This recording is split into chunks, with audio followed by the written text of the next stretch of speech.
Hello everyone, आज हम solve करने जा रहे हैं क्लास 12th के मैथ चैप्टर 1.1 का क्वेश्चन नंबर 16 को। तो देखिए क्वेश्चन में कह रहे हैं कि मान लीजिए कि समुच्चय n में r जो है वो 1,20 such that a equal to b minus 2 है, जहाँ b का मान जो है वो 6 से बड़ा है। द्वारा प्रदत्त संबंध r, हमें एक ऑप्शन दिए हुए हैं जिसे हमें पता करने की इसका राइट आंसर कौन सा है ऑप्शन। तो यहाँ पे देख सकते हैं कि a equal to b minus 2 है, यानी कि जो a का मान है वो b से 2 कम है।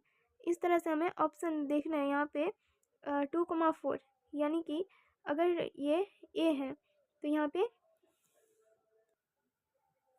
a जो है वो b से 2 कम है, लेकिन यहाँ पे हमें b 6 से बड़ा लेना है, लेकिन यहाँ पे तो 4 है यानी कि 6 से छोटा है। तो ये तो ऐसे ही हम कह सकते हैं कि ये तो नहीं होगा।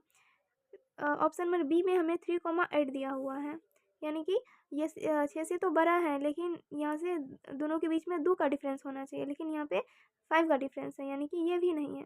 ऑप्शन नंबर सी चेक करते हैं। यहाँ पे कह रहे हैं कि 6,8, यानी कि बी हमें 6 से बड़ा चाहिए जो कि यहाँ पर 8 है, और दोनों के बीच में हमें 2 का डिफरेंस चाहिए जो कि है, यानी कि 6 + 2 8। यानी कि अगर हम a equal to b minus 2 करते हैं और अगर हम a का मान कितना